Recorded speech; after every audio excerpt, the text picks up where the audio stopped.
dollar. Dirt and money, no soul. Had to go and get it, ain't no time to kick it. Got a stack of flip for my foes. Dollar. Please tell me you can hear me. Don't turn your back and don't neglect me. Just let me know if you need me. Dollar. Let me watch out for my partners. Keep my money long, get my team strong. Let me run away from my problems. Yo, what's good, original crew, man? We're back today. We got a topic: the FBI's 10 most wanted. Explain. I haven't seen like people really talk about the FBI most wanted ever since America's Most Wanted. It was like at its peak. You know what I'm saying? You used to watch America's Most Wanted? I did. My mom used to have that joint on faithfully. Yeah, I definitely used to every watch. week. I'm like, I'm gonna see one of these people and call it. Call Get that reward. Yep. I was like, yep. You was intrigued by their price hugs. Mm-hmm. She said she snitching. What you said? She said she ain't come from that. She don't come from that line. She said she gonna tell it. Go and tell it on the mountain over the hill. No, I come from it. Look now, but I'm gonna still snitch. I ain't one of those. So, hey, don't do nothing around C. She gonna Please tell don't, because I'm telling. But, hey, especially they got price tag. Make sure y'all check out the links in the description box. Down below. You already know where to go if you want to further support. All you got to do is check out down below. Also, if you enjoyed today's visuals, knock it in with a thumbs up. We'll highly appreciate it. But let's dive into it, y'all. Let's check it out. Let's see what's up to. What topic we talking about today? Ready? I'm ready. Let's get it. For almost 75 years, the FBI's top 10 most wanted list has helped bring down some of the nation's most dangerous criminals. As for what makes the list special, it only features criminals that the FBI deems to be especially serious threats to society. And to get on it, you basically have to do something extremely messed up or have a very lengthy record of major crimes. The story behind the list goes that back in 1949, a reporter asked the FBI to list out the 10 toughest guys that they were trying to catch so they could ask the public for help. After obtaining the list, the reporter published the criminals' pictures on the front page of the Washington Daily News, and the rest is history. Since then, the FBI has been able to catch almost 500 wanted fugitives thanks to public tips. These are the current criminals on the list.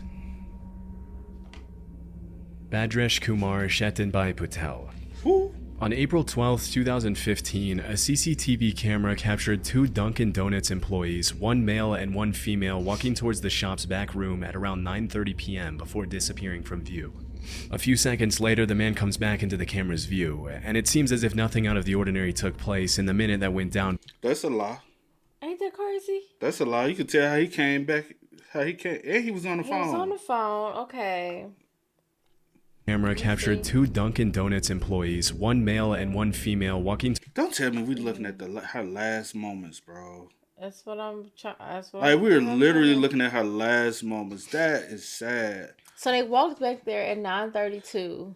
That look like what the freezer area. This how y'all keep y'all donuts and Dunkin'? Just out in the open, all exposed. That's why I say it like that. But okay. You eat them. I haven't ate them in a long time, but yeah, I get one every blue moon.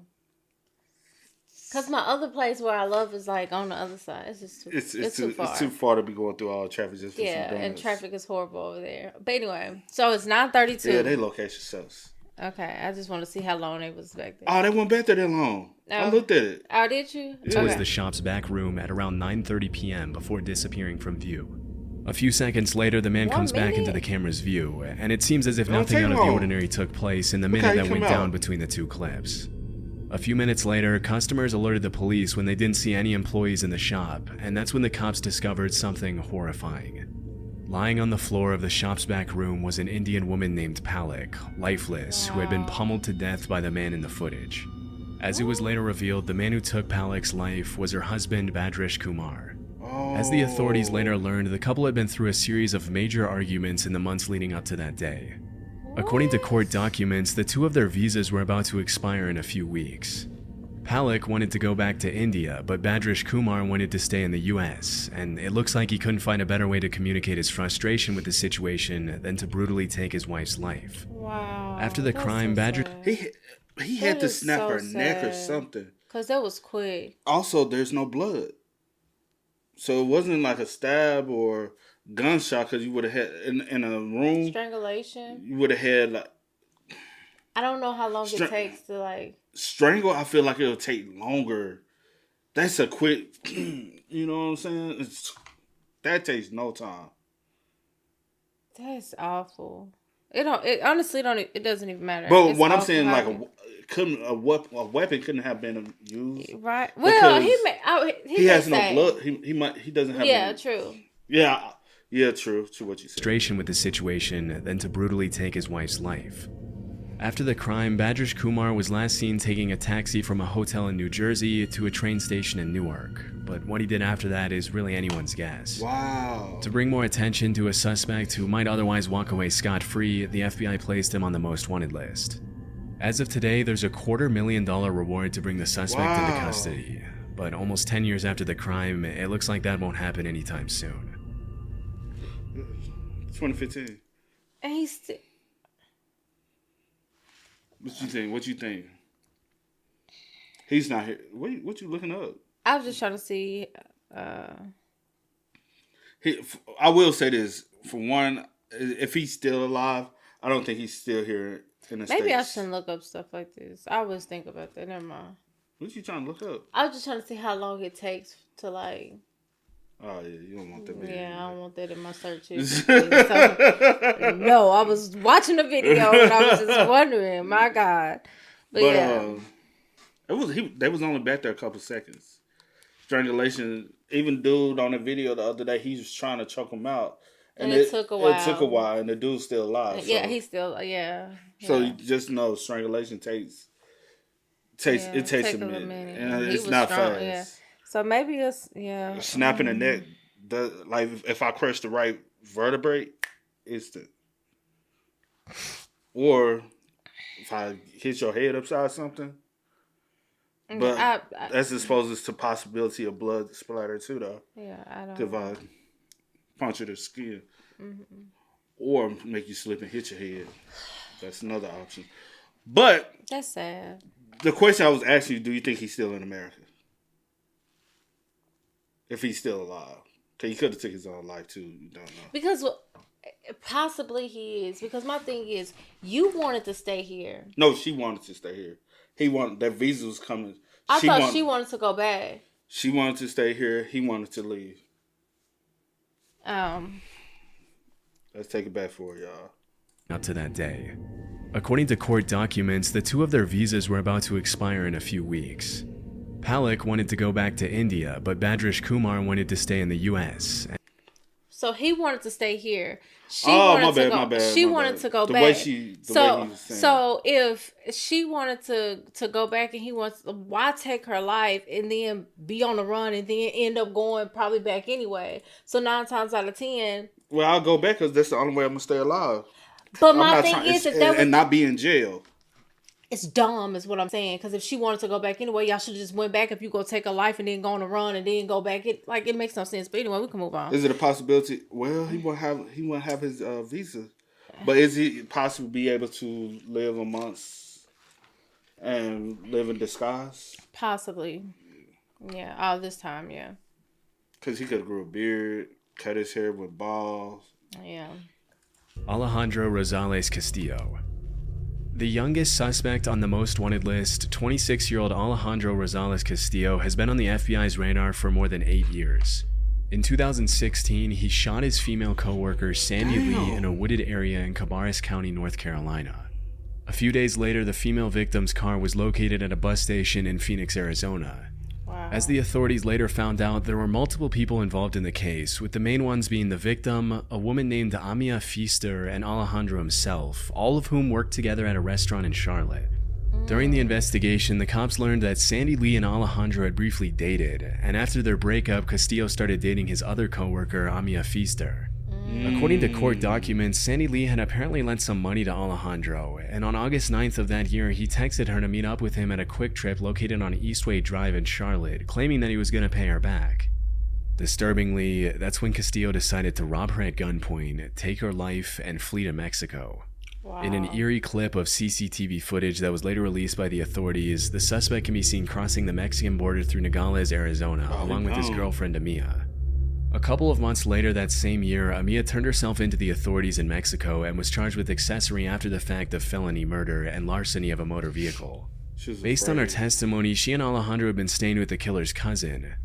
At some point, Castillo had once again disappeared with no explanation, and that's when she decided to turn herself in. As of 2024, the FBI has no further clues that could lead to Castillo's arrest. Wow. Right now, all they know is that he's probably still living in Mexico.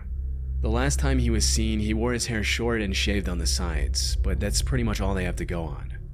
As of today, there's still a $250,000 reward out for his arrest, but there have been no further updates on his case. Damn, that's crazy. That is crazy. I feel like even if, like, say for instance, like, I was to see someone, like, say I'm looking for him or something like that, I won't even recognize him.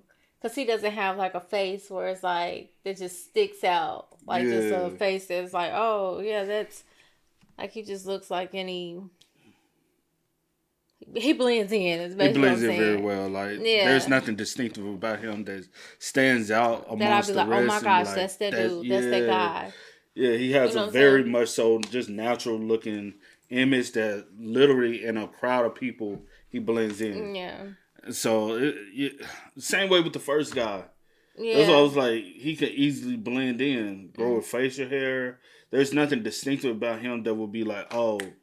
But you know, like some people, like they have a scar over their eye, over like the left eye, or they have tattoos, or they have like just certain things. But both of these, if they grow a little facial hair, lose a little weight, gain weight, whatever, nothing about them stands out to be.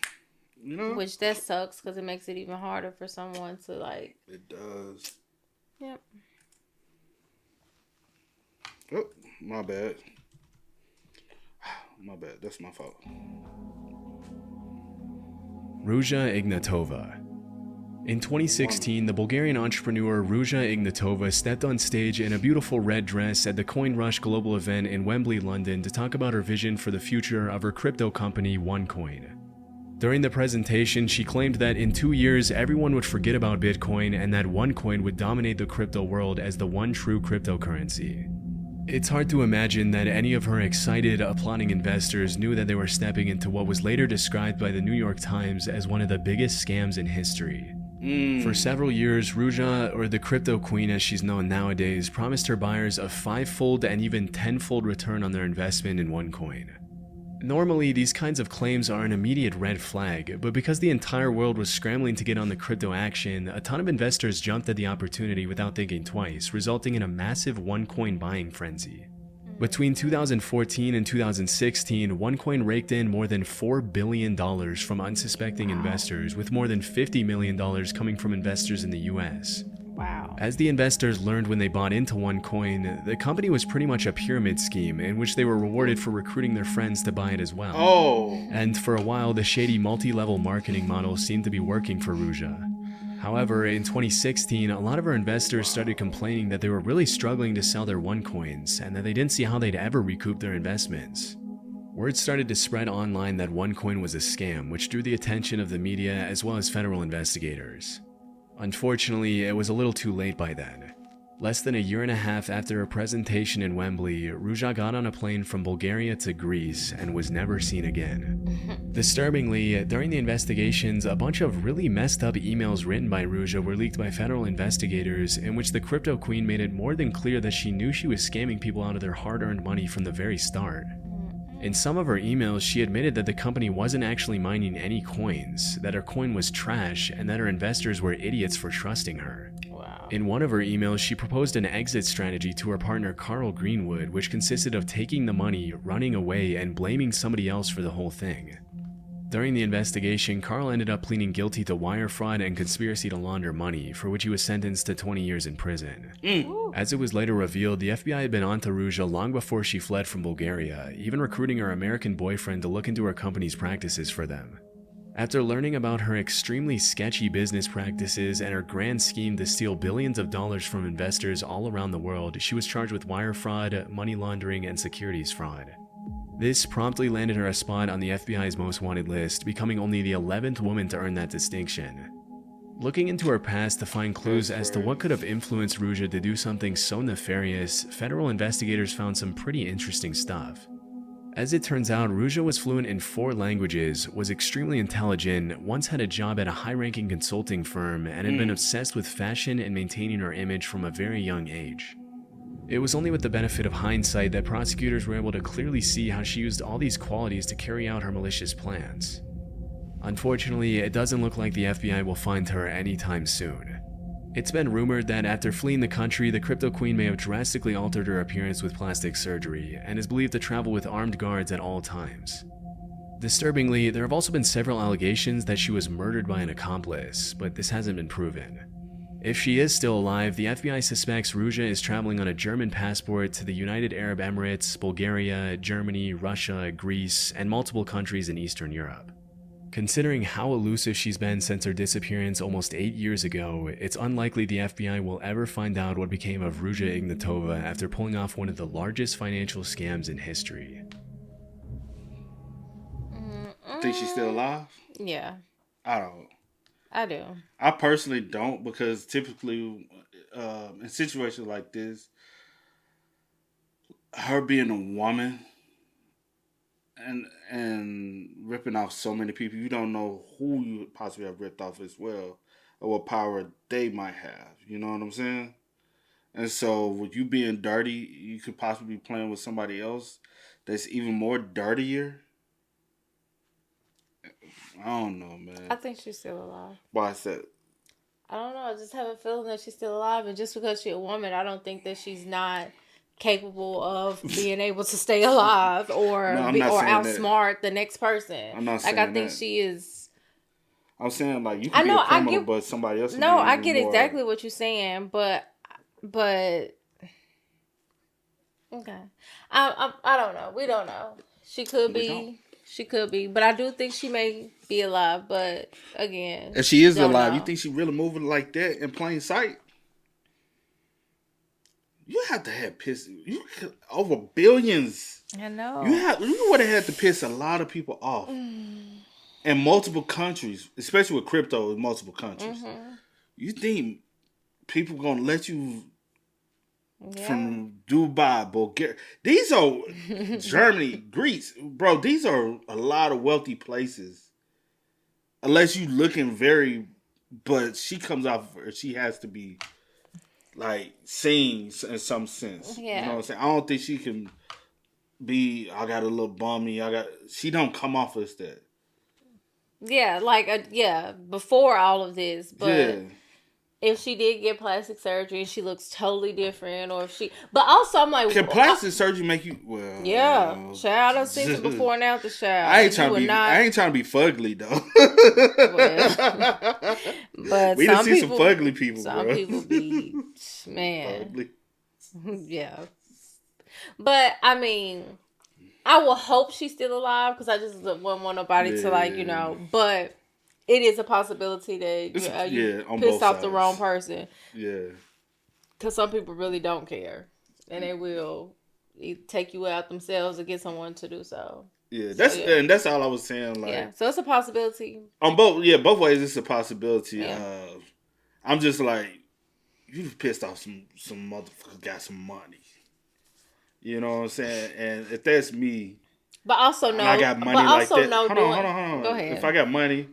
And that if that's me and I got money like that, you piss me off, trust me, I got some hitters. But also know doing that and putting your money to that's a gamble anyway. So it's also your loss. But also you ain't finna But rob just me. be ripping people off. Yeah, that's a different story. For multi-millions of dollars. Yeah. We coming to see you. Yeah. I'm the boogeyman to you now. Arnaldo Jimenez.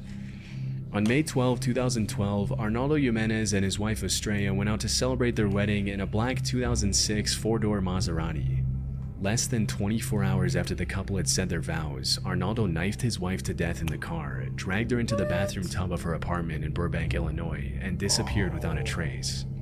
When Estrella didn't come back to pick up her kids at school the next day, her family called the cops, who ended up finding Estrella's remains still in her wedding dress in her bathtub. Wow. Immediately, a nationwide search for Arnaldo was launched, but by that time the suspect was long gone. During the investigation, it was revealed that Jimenez had reached out to a friend before fleeing and told him, "If anyone asks where I am, tell them I went to Mexico." Since then, the authorities have received multiple tips that Jimenez may have fled to Durango or Tamaulipas, Mexico, where he's believed to be hiding out with family members. Initially, a $100,000 reward was issued for anyone with information that could lead to his arrest, but 4 years after he was placed on the most wanted list, the FBI increased the reward to $250,000. Burbank police have stated that in the past 12 years they've received hundreds of tips about Arnaldo's whereabouts, but none of them had led to anything significant. After the crime, investigators traced his phone and determined that he had traveled from Chicago to Tennessee, then to Arkansas, and from there to Hidalgo, Texas, very close to the Mexican border.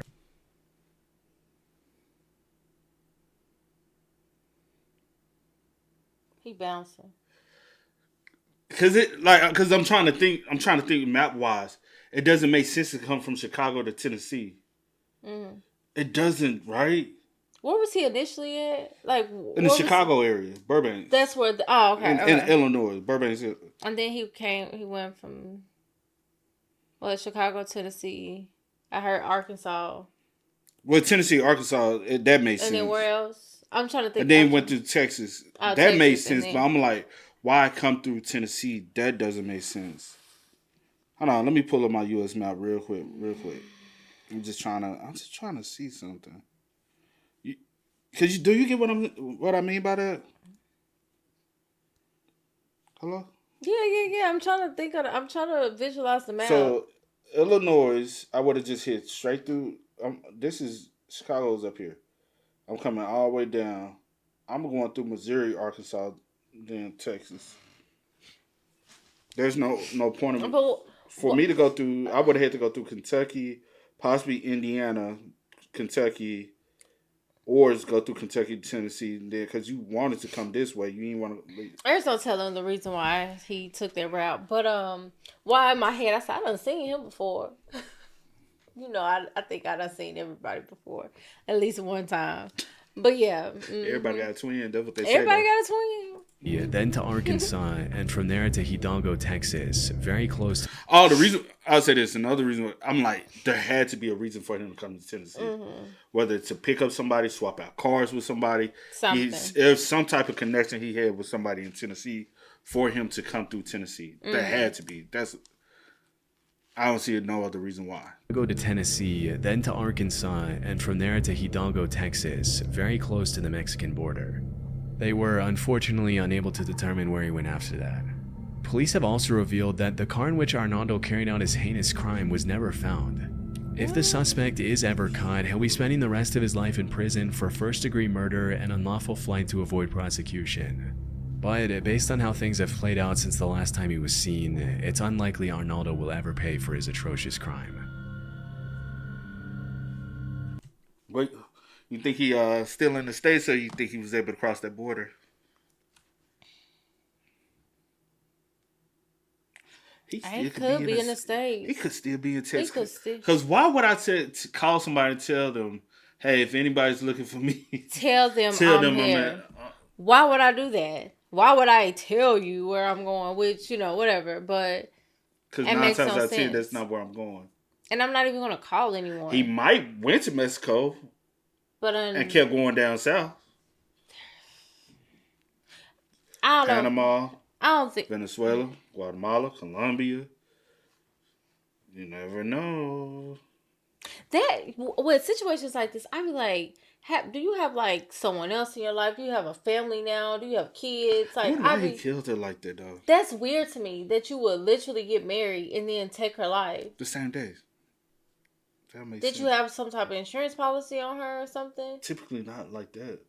And then I can't cash it out. You won't be able to, you know what I'm saying? Yeah. So that makes no sense to me that you would marry her and then take her life. No.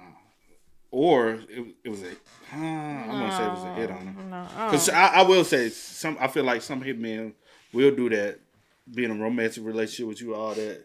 And then that's, we get married and I'll kill you. That's too much commitment. Yeah, it's too much commitment. Vitel'Homme Innocent. As the leader of one of Haiti's largest and most violent criminal gangs, Craze Barry, Vitel'Homme Innocent, which do not let his name fool you, he is indeed not innocent, has terrorized the region for years, earning a spot on the FBI's most wanted list for his role in a string of brutal kidnappings and murders. In October 2021, he collaborated with the notorious 400 Mawozo gang to carry out the high-profile kidnapping of 17 Christian missionaries in Haiti. Oh. Disturbingly, 5 of the kidnapping victims were children, one as young as 8 months old. Held at gunpoint, the hostages were reportedly kept captive for 2 months while the gangs demanded a ransom of $1 million per hostage. It was only after an anonymous donor paid an undisclosed sum to Craze Barry and 400 Mawozo that the missionaries were finally released. Based on court documents, Innocent and his crew ended up spending the ransom money on weapons. That same year, the Haitian president was assassinated, which caused Innocent's influence to grow exponentially in the chaos that engulfed the country. In the aftermath of the assassination, Craze Barry claimed new territories and expanded their ranks quicker than the cops could even keep track of. In 2023, Craze Barry boasted an estimated 600 members, many of whom were young children who were involuntarily recruited to serve Innocent's criminal organization. Almost exactly 1 year after the kidnapping of the Christian missionaries, Craze Barry kidnapped 2 U.S. citizens under Innocent's orders, Marie Odette Franklin and Jean Franklin. Unfortunately, one of the victims did not survive, while the other was held for a $300,000 ransom. Somehow, Innocent still managed to walk away scot-free. In April 2024, CNN released an interview where Innocent brazenly showed off his luxury home, which sticks out like a sore thumb in the extreme poverty surrounding him. Surrounded by gold-rimmed couches and chairs, Innocent explained to the reporter how he came to power. In the interview, he shamelessly blamed Haiti's corruption on the country's politicians, refusing to take any responsibility for his own actions. Interestingly, he also alleged that before becoming the leader of Craze Barry, he had once owned multiple legitimate businesses, including a hotel and a rental car company, but said his companies were destroyed by the government.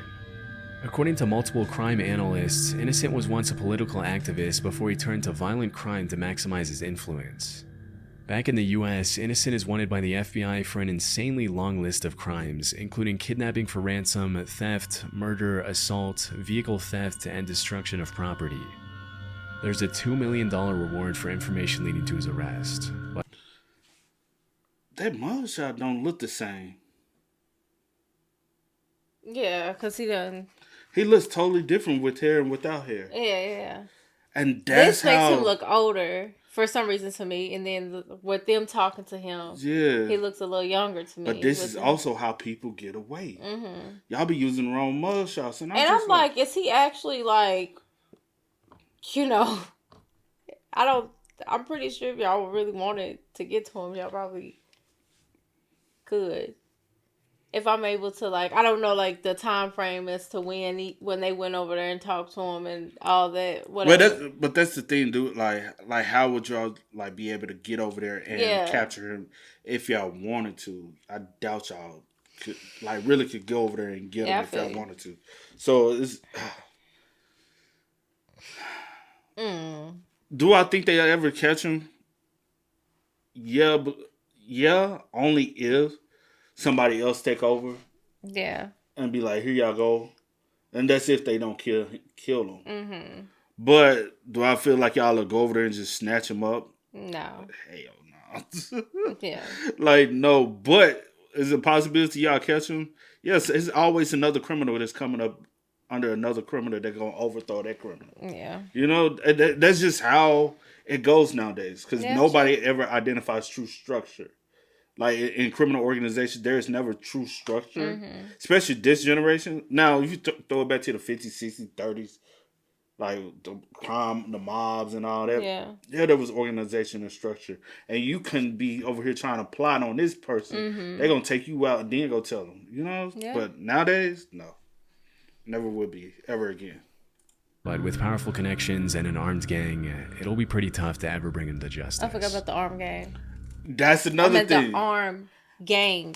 And that's what I said. It's probably somebody eventually come up through the ranks. Yeah. And everybody would start loving it. I forgot he has a whole squad behind him. Yeah. Or somebody would create their own gang and overtake his gang, and his gang would turn on them. It happens though. Yeah. That happens a lot. But you never know, man. Yeah, you never know. Haiti is crazy though. Omar Alexander Cardenas.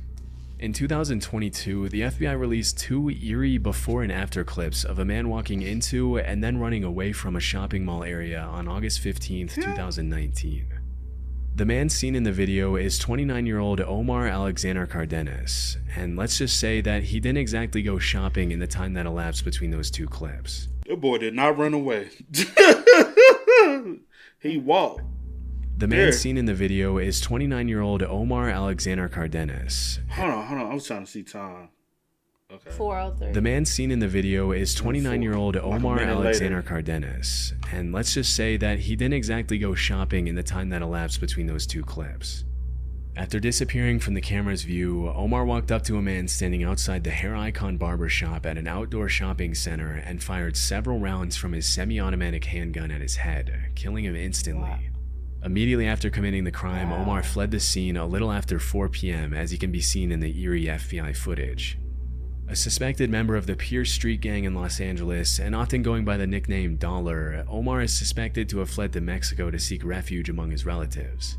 In September 2021, a federal arrest warrant was issued for the suspect after he was charged with murder and unlawful flight to avoid prosecution, thanks to which he was pinned on the most wanted billboard. Damn, even though he committed a brutal crime pretty much in broad daylight and didn't exactly shy away from the cameras after doing it, the cops seem to know surprisingly little about Omar. The only things they really know about him are that he's around 300 pounds, wears thick prescription glasses, has at least one tattoo. I don't think he wears glasses on a regular. Look at the mugshot. This one, no glasses. This video, glasses. This, no glasses. Mm-hmm. I think he's... And this one, this look different than that person. Yeah. Because it's the facial hair and he grows the facial hair. He doesn't have facial hair here. Low haircut. Yeah. Hair grown out. I think he constantly changes his look. This one got a fade. This hair grown out. I would have not. This one got the orange shirt and when he actually committed the crime. Yeah. I would have put them two people together. Not even this one. Not even that one. With the blue background. Yeah. He still doesn't. He constantly changes his look. If I seen him, I'd be like, oh, just another, person. Brutal crime pretty much in broad daylight and didn't exactly shy away from the cameras after doing it, the cops seem to know surprisingly little about Omar. That's crazy. The only things they really know about him are that he's around 300 pounds, wears thick prescription glasses, has at least one tattoo, and is considered armed and dangerous. Which alone is hardly enough to track down a criminal who's crossed international borders to flee prosecution. With time, hopefully more information will surface leading to his potential extradition and arrest. But for now, it looks like Omar will remain a most wanted criminal. You know what's so crazy about that? Because, it was 4:03 when he was walking up. Then it's 4:04. Like less than a minute later. No weapon was in his hand walking up. And even leaving, no weapon was in his hand. Like you pulling and putting back up. Like within... That's he moving pretty quick for a big guy. I was just aside for real. Like, that's crazy to me. That's how quick things happen. It's basically what I was getting at. Like how... Has he fled, you think? Nope. I think so. I don't think so. It was in California. He can get to Mexico fast. Well, he could probably be back and forth. Who knows? I think he fled though. Especially when you... But you know what's so crazy? A lot of these, we be like, they fled. I don't be thinking They be in the same neighborhood, bro. Like, they just don't work. In plain sight. They don't work. They be in the house. Probably they be in their auntie house or grandma house. They rarely are spotted. They only interact with family and friends. And they be hiding for years. You be like, nah, they fled. They ain't even here no more. And they come to find out they are here. Been here the entire time. Somebody die in the family, you know what they do? Just give him a, what's it called? Especially somebody around the same age. They just give them their Social Security card, ID, and they run with it. That's crazy. You remember that one guy we came across? He had, he was wanted for like 30 years. He had married, changed his name. Oh, yeah. Became a good... he was wanted like down south, but went to New York and lived life, had family, got married, family, kids, everything, and became a changed man, and then got caught. And we was like, wow, bro, over 30, bro, it's so many people go. That is crazy. And then, like you said, we be thinking they fled the country. No, they still be there. Living their life. They just go to a bigger city where the population is more heavy. Lay low, be a little bit more. Change the name, get a new ID, and go with it. Yulan Adonai Archaga Carias. What? Back in the 80s, a gang known as the Mara Salvatrucha was set up to protect Salvadorian immigrants from other gangs in the Los Angeles area. Fast forward a couple of decades, and the Mara, or the MS-13 for short, had become one of the most brutal and violent criminal organizations in the world. Nowadays, MS-13 has a strong presence in El Salvador, Guatemala, Honduras, Mexico, the US, Canada, and even Spain. They engage in all kinds of criminal activity, from drug trafficking, human trafficking, extortion, murder, and racketeering, often using extreme violence to maintain their influence and control. For many years, a man named Yulan Adonai Archaga Carias operated as the head of MS-13's criminal activities in Honduras, providing support and resources to the gang in Central America and the US with firearms, narcotics, and loads of cash.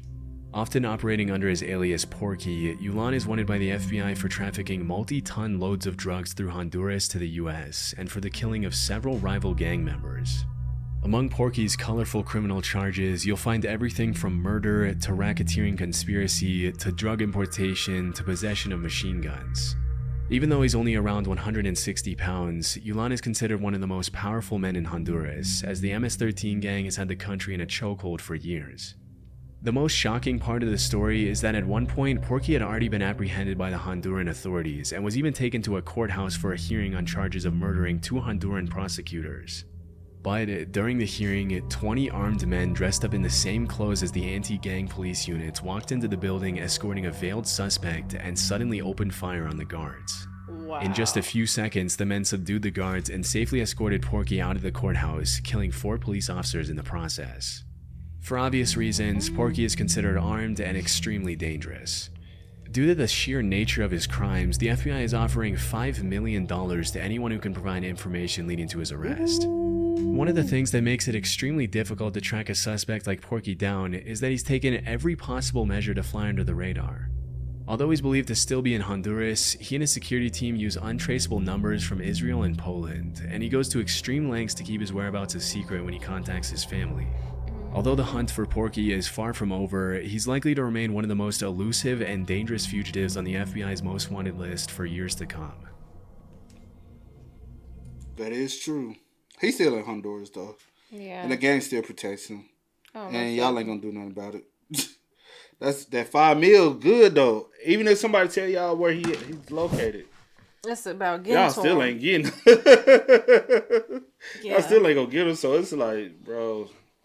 Because if his folks coming into a courthouse dressed up as like, come on now, and actually taking the lives of like the security, no. Y'all not touching that man. Not at all. Alexis Flores. One seemingly peaceful afternoon in July 2000, 5-year-old Ariana De Jesus was playing on the street in Philadelphia with her sister and friends when her mom went out for a quick trip to the store. When her mom came back, she started living every parent's worst nightmare. Ariana had been taken by a suspicious man. Immediately, her mother reported her missing, triggering a citywide search for the 5-year-old girl. In a desperate effort to bring more attention to the disappearance, Ariana's family and friends covered every neighborhood wall, light post, and stop sign with flyers and missing posters, but nobody had any clue what had happened to the little girl. Unfortunately, after a few weeks of searching, the cops found her unresponsive in the basement of an abandoned apartment building just a few blocks away from where she had been taken. Disturbingly, the authorities also found a t-shirt featuring a bold political logo at the crime scene, which they deduced belonged to the suspect. During the investigation, a man came forward stating that he was pretty certain the t-shirt had belonged to a guy he only knew as Carlos, a drifter he had once employed as a handyman. Unfortunately, despite the promising lead, the case went cold for several years, leaving Ariana's family devastated and confused. It wasn't until 2007 that the authorities were able to analyze the shirt again thanks to recent advances in DNA technology, and what they found changed the course of the investigation forever. The DNA in the shirt was a perfect match with that of a man named Alexis Flores, who had been arrested in Arizona in 2002 for shoplifting and in 2004 for forgery. Unfortunately, by the time his DNA was linked to the crime, he had already been deported to Honduras years earlier for other, less serious crimes. Oh, wow. As the police would later find, finding Alexis Flores was going to be a lot more difficult than they initially thought. Throughout his colorful criminal career, Alexis had provided multiple fraudulent dates of birth and names. Despite his inclusion in the most wanted list, the only things the FBI really knows about him are that Alexis is around 5'4", 130 pounds, and has visible scars on his forehead and right cheek. Due to his crimes, he's obviously also considered armed and extremely dangerous. With a $250,000 reward on his head for the crimes of kidnapping and murder, you would think that someone would have come forward with information on this guy, but 24 years after the crime, Alexis has remained unfound. Yeah, y'all messed that one up. Well, I gotta take that back. Y'all did what y'all supposed to do by deporting them anyway, so I can't say y'all messed that one up. But it sucks because the family would never get justice for it. Yeah. Because he has such a lengthy criminal history and the things he does, and the way he goes about being able to escape. And the fact that, the way he goes about it, and the fact that he goes on so many names, so many date of births. Because I was looking, did you see all the date of births he go on? Like, you 1975, 1980, 1982, like all these different. And then if you're using different names. So he won't be able to keep pulling him in the database. They know. And it'd be so hard to be like, okay, yes, this is him. The only way y'all be able to get him is by fingerprint DNA. Yeah. Damn. R.I.P. to the young girl, though. That's sad. She did not deserve it at all. That's sad. Wilver Villegas-Palomino. The National Liberation Army, or ELN, is a Marxist-Leninist guerrilla insurgency group in Colombia, often referred to as Colombia's last true insurgency and one of Latin America's most powerful criminal organizations. In the past few years, the ELN has expanded aggressively into Venezuela, thanks to which the National Liberation Army now has over 6,000 active members. Interestingly, for the first few decades after its foundation, the group mostly focused their efforts on kidnapping, extortion, and attacking oil infrastructure. But over time, the ELN stopped shying away from drug trafficking and became deeply involved in the international drug trade, earning them the attention of the FBI. In 2023, Wilver Villegas-Palomino became the 530th addition to the FBI's most wanted list on multiple serious charges ranging from narco-terrorism to murder to drug trafficking.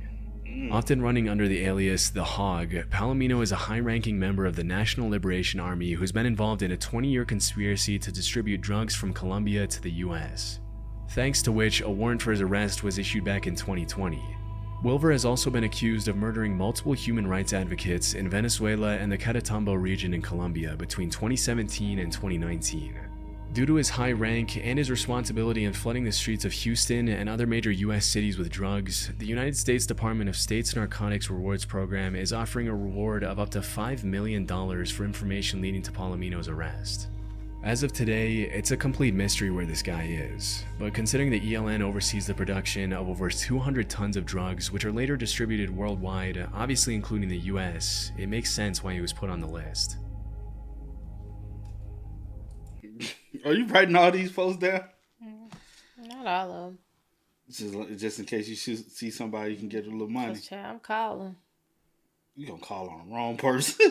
Well, I thought that was who they looked alike. I'd rather be safe than sorry, child. Y'all gonna have to figure that out. Oh, man.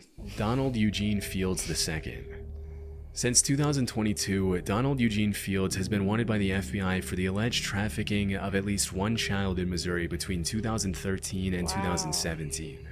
According to the authorities, Fields took a 14-year-old girl and offered her to his friend Ted Sartori Jr. in exchange for cash, cars, motorcycles, vacations, and Christmas presents. Wow. Last known to live in Franklin County, Missouri, Fields has apparently been moving around the country since 2022, working sporadic jobs as a tree trimmer and independently selling used cars in an effort to fly under the radar. Based on court documents, it's believed that Donald probably took more than one victim, and that he might be hiding out with his girlfriend Jennifer Isgriggs, who is also wanted on a felony warrant for failure to provide child support. Since 2022, the cops have received multiple tips indicating that Fields spent some time in the Tampa area, and as soon as they heard that, they started running Facebook ads with his face on a most wanted poster to ask for the public's assistance in locating him. Unfortunately, it's likely that by then, Fields had already fled to Stover, Missouri. The FBI has also placed large billboards with Fields' face in cities where he's known to travel, but so far it seems like he's managed to stay a step ahead of the cops. Earlier in 2024, Sartori, Field's partner in crime, pleaded guilty to his charges and will face up to 30 years in prison. He'll also likely have to pay $25,000 in restitution to his victim. Based on court documents, he'll be officially sentenced in early November 2024. As per the FBI's description of the suspect, Fields has multiple scars on his body as well as a tribal print tattoo on his right shoulder. With such a big effort being made by the FBI to make this guy's face known, hopefully someday he'll be recognized by someone and promptly turned into the authorities. But for now, the cops have urged the public to consider him armed and dangerous. That's just crazy, bro. Very much so. Like, very, very much so. What's so crazy, like, especially the ones that happen, like I just say like 10 plus years ago. It's kind of like we do know that 30 years can pass, like the story you gave. Like he had a wife, kids, whole family, whatever. Yeah. And they got him after like what, over a decade? Because I can't remember the exact like. What you mean? How long? They ended up catching him? Yeah, ended up like. Yeah, like he was on the run for about over 30 years. So. But that's what I'm saying. I'd say I can't remember the exact time, so I just said over a decade. But yeah, no, he was like, on the run for over 30 years. But like with those cases and stuff like that, like I feel like with that, I'm like, I can't remember how he got caught. He slipped up. Because some people something. be like, yeah, some people. Oh, okay. He was calling back home. He was calling and talking to his family every now and then. Yeah. And I forgot. Because some people do, like, they, like, slip up and do something. Or they, like, get too, like, oh, dang, you know, it's been this long. And they, like, start letting their guard down a little bit. And then that's how they end up getting caught. And then you have some people that they always, like, on guard. And always looking over their shoulder, making sure they cross every T, dot every I. And they never get caught. Or they end up, like, you know, perishing away or whatever the case may be. Yeah. Whatever the case is. But with these, it's been like so long. I'm like, would y'all ever really like the last white guy get them, catch him? I think they can catch him. He's still here in America. He hasn't fled. He hasn't gone anywhere. He can't leave. He's still here. Yeah. He just keeps going to the Midwest South. Mm-hmm. He's gonna stay in that area. Yeah. Which is Missouri. He might go to Indiana. Mm-hmm. He's born in Kentucky, so he has family in Kentucky. Yeah. He probably floats in Tennessee, Georgia, Florida. Mm-hmm. He keeps Alabama too, possibly. Possibly. But it's around that area is where he likes to float. And he probably doesn't stay in too many places too long. Mm-hmm. Because he gets quick money, however. He's not trafficking anymore because that's probably risky. Mm-hmm. Especially if he does, it's more like trying to pimp something. Yeah. Like pimp a woman out he knows or something. Or his girlfriend. You never know. You never know. But trying to risk it of getting a kid involved again, and it's too high risk. You know what I'm saying? You never know. But you never know. And with him, like, if he is, like, bouncing, it'll be hard to, like... Because, like, if I... Like, say, for instance, someone does see him. I see him here in Tennessee. By the time I, you know, call or whatever, then he probably done already moved somewhere else. If he's not, like, stationed here. Like, living. Like, so... I don't know. But, yeah. But, hey, man. Y'all spend most up in the comments. Y'all let us know y'all thoughts about it for us in the comment section down below for us, man. But until next time, y'all know how it go, man. I do go by the name DJ New Kid. This is Sierra Nicole. We are Kid and C. We are. Peace. Time to kick it, got a stack of flip for my foes. Dollar, dollar, dollar, dollar.